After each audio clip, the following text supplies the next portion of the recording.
లక్ష్మీ క్షీరసముద్రరాజతనయా శ్రీరంగధామేశ్వరీ దాసీభూత సమస్తదేవవనితా లోకైకదీపాంకురా కమలే కమలాక్షవల్లభే త్వం కరుణాపూరతరంగితైరపాంగైః అవలోకయ మామకించనానాం ప్రథమం పాత్రమకృత్రిమం దయాయాః. శివాయ గురవే నమః. శ్రీమాత్రే నమః. శ్రీ విష్ణురూపాయ నమః శివాయ. శ్రియై నమః. వేదగర్భ అంబిక అని లక్ష్మీనామములుగా సనత్కుమారుల వారు సంహితా గ్రంథమునందు ఈ మంత్రాలను ఆవిష్కరిస్తున్నారు. అంబికా శబ్దానికి జగన్మాత అని, శబ్దబ్రహ్మస్వరూపిణి అని రెండు అర్థాలు చెప్పుకున్నాం. అదేవిధంగా కోశ గ్రంథాల్లో అంబికా నిద్రాయాం నిశి కైతవే సిద్ధే అని అర్థాన్ని చెప్తున్నారు. అంబిక అనేటువంటి నామాన్ని నిద్ర అని, రాత్రి అని, సిద్ధి అని అర్థాల్లో వాడవచ్చు అని. ఇప్పుడు అంబికా నామానికి మరొక కొత్త అర్థములు కనబడుతున్నాయి. నిద్రారూపిణి అని, యాదేవి సర్వభూతేషు నిద్రారూపేణ సంస్థిత అని. ఈ సృష్టి అంతా వ్యక్తము కాకుండా ఉన్న స్థితిని నిద్రాస్థితి అని అంటారు. ఇది యోగ నిద్ర అని నారాయణీయందు ప్రకటింపబడుతున్నది. ఆ నారాయణీయందు ఉన్న యోగ నిద్రా రూపిణియే అంబిక, ఇది ఒక అర్థం. అదేవిధంగా రాత్రి రూపిణి గనక అంబిక. ఇక సిద్ధిదేవతకు అంబిక అని పేరు. అందుకే అంబికా నామము సిద్ధినిచ్చేటువంటి గొప్ప నామం, సిద్ధిదేవత అని అర్థం. ఇన్ని అర్థములు అంబికా నామంలో ఉన్నాయి. తర్వాత నామము ధృతి. ఇది నమస్కరించేటప్పుడు శ్రీ ధృత్యై నమః అని నమస్కరించుకోవాలి. ధృతి అనే మాట చాలా విశిష్టమైనది. ధృతి ధారణ ధైర్యయోహో అని కోశంలో చెప్తున్నారు. ధారణ శక్తి, ధైర్యశక్తి, వీటికి ధృతి అని పేరు. ధారణ అంటే చెప్పినది గుర్తుపెట్టుకోవడం, అది నిలిచి ఉండడం, ఇది ధారణ అంటే. పైగా వేదగర్భ అంబిక రెండు చెప్పినప్పుడు వేదము శబ్దబ్రహ్మస్వరూపం. ఆ వేదము ఎలా నిలిచి ఉంటుంది అంటే ధారణ వల్ల నిలిచి ఉంటుంది. అంతేగాని వేదాలు పుస్తకాల వల్ల, సీడీల వల్ల నిలబడవు. వేదము ధారణ వల్ల నిలబడుతుంది. అందుకే వేదానికి శృతి అని పేరు. అలాగే ధృతి కూడా వేదమాత యొక్క పేరే అని తెలుసుకోవాలి. అందుకే వేదగర్భ అంబిక ధృతి అని చెప్పడంలో ఔచిత్యం ఇది. ధారణాశక్తి వల్లనే వేదము నిలబడుతుంది. మనకి వేద విద్య అనేక యుగాల నుండి వస్తున్నది ఈ పవిత్రమైన భారతదేశంలో. ఈ వేదం ఎలా వస్తున్నది అంటే పుస్తకాల్లో ఇది భద్రపరిచలేదు. అదే ఆశ్చర్యమైన అంశం. అందుకే మాక్సిముల్లర్ మొదలైనటువంటి మేధావులు వేదం గురించి, భారతదేశం గురించి ఆలోచించబడి ఆశ్చర్యపోయారు.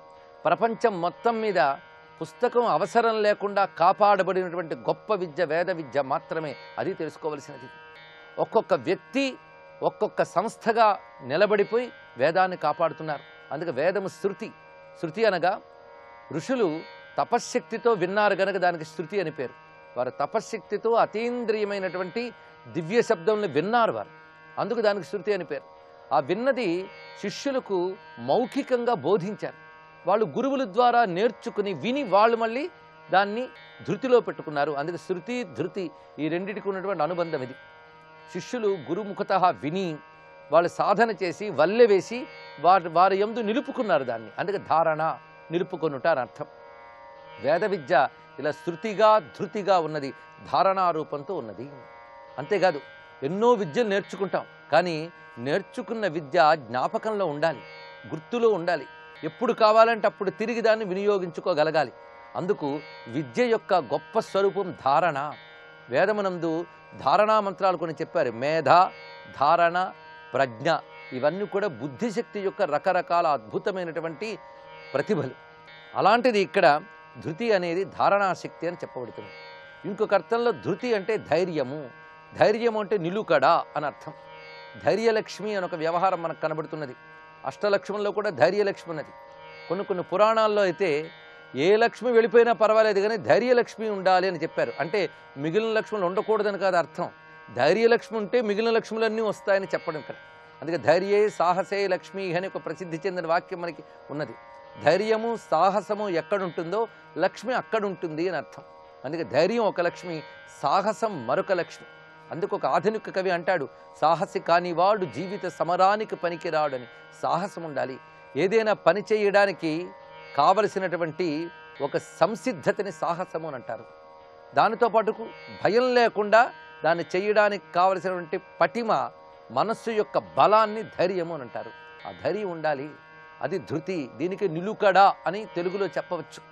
ఏ పని చేసినప్పుడైనా ఆ పని ఫలితం సాధించే వరకు విశ్రమించకుండా ప్రయత్నం చేసేటువంటి పటిమ ఏదైతే ఉన్నదో దానికి ధృతి అనాలి. అలాంటి నిలుకడ అమ్మవారి రూపము. అటువంటి ధైర్యము జగజ్జన్య స్వరూపం గనక ఆ ధైర్యాన్ని మహాలక్ష్మిగా ఉపాసిస్తున్నాం. లక్ష్మీదేవి ఆరాధన వల్ల ధైర్యం అనే శక్తి మనలో ఉత్పన్నం కావాలి. అయితే ఈ ధైర్యము, సాహసము సత్కర్మల యందు ఉండాలి. మంచి పని చేయడానికి వెనకాడకుండా, శశభిషలు ఆలోచించకుండా, ముందు వెనకలు తడుముతూ జాప్యాలు చేయకుండా ఉద్యమించే శక్తి కావాలి. దాని పేరే ధైర్యం అంటారు. అదే ధృతి అంటే. ఇది మరొక అర్థం. అందుకు ధారణారూపిణి, ధైర్యరూపిణి అయినటువంటి ఆ తల్లి ధైర్యలక్ష్మిగా కొనియాడబడుతున్నది. అలా జగజ్జన్యకి నమస్కారం చేసుకుని తర్వాతి నామాలున్న శ్లోకంలోకి ప్రవేశిస్తున్నాం. సంఖ్యాజాతి క్రియాశక్తి ప్రకృతిర్మోహినీమహి యజ్ఞ విద్యా మహావిద్య గుహ్య విద్యా విభావరి. తర్వాత నామం సంఖ్య. ఇది నమస్కారంలో శ్రీ సంఖ్యాయై నమః అని చెప్తున్నా. ఇక్కడ సంఖ్య అంటే ప్రసిద్ధిగా మనకు చెందినటువంటి అర్థంలో లెక్క అని అర్థం. లెక్క అమ్మవారి రూపంట. అందుకే విద్యలు అక్షర రూపంగానూ అంకెల రూపంగా కూడా ఉంటాయి. అంకెలు కూడా చాలా అవసరమే. ఈ అంకెలకు సంబంధించిన శాస్త్రం పేరు గణిత శాస్త్రము అని అంటారు. ఈ గణిత శాస్త్రంలో కూడా భారతీయ మహర్షులు అందవేసిన చేయి కలవారు. ముఖ్యంగా వేద విద్య అంతా కూడా గణిత శాస్త్రం మీద ఆధారపడింది. వేద పనసలు లెక్క పెట్టడంలో కానీ, యజ్ఞమునియందు కుండ నిర్మాణము మొదలైనవన్నీ కూడా గణిత శాస్త్రానికి ఆది అయినటువంటి సూత్రములు అని ఆధునికులు ఎందరో ఇప్పుడు తెలుసుకుంటున్నారు. శుల్భ సూత్రములు మొదలైనటువంటివి, వేద గణితము మొదలైనవి వేదము నుంచి ఉత్పన్నమైన గణిత శాస్త్రం.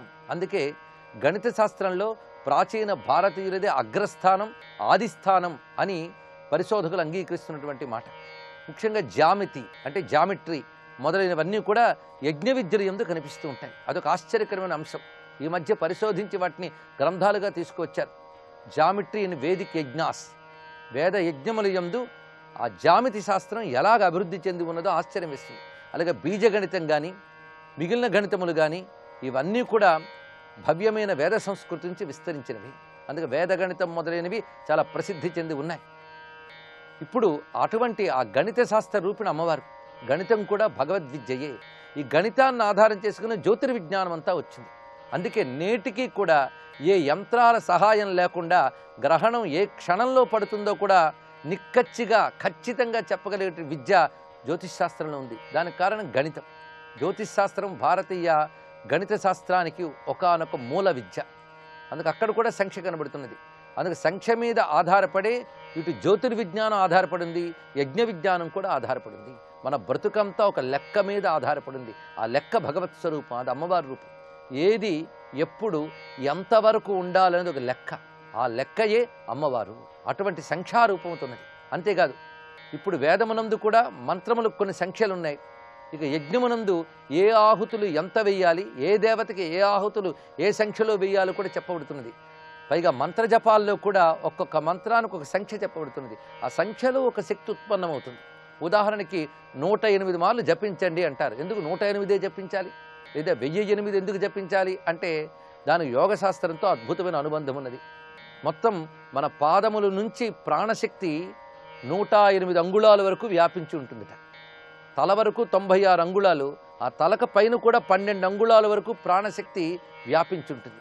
అలాగ ప్రాణశక్తి ఒక్కొక్క అంగుళం చొప్పున 108 అంగుళాలు వ్యాపించి ఉంటే చేస్తున్న మంత్ర సంఖ్య ఆ ప్రాణం శక్తితో తాదాత్మ్యం అవ్వడానికి 108 సంఖ్యని చెప్పారు. ఇలా ప్రతిదానికో లెక్క. మన శరీరంలో ఇంద్రియాల ప్రమాణములు కూడా ఒక లెక్కతో ఉంటాయి. అందుకే సృష్టి అంతా కూడా ఈ లెక్కకి కట్టుబడి ఉంటుంది. ఆ లెక్క రూపంతో జగత్తుని నియమిస్తున్న తల్లి గనక సంఖ్య.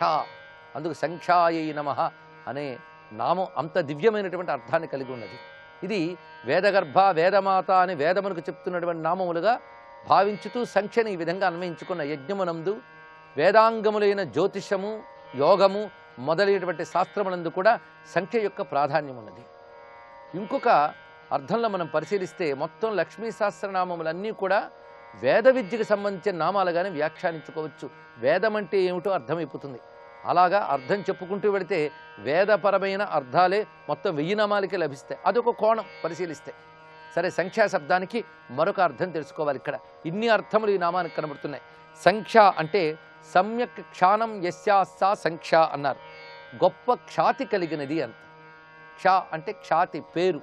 సం అంటే సంపూర్ణమైన, గొప్పదైన అర్థం.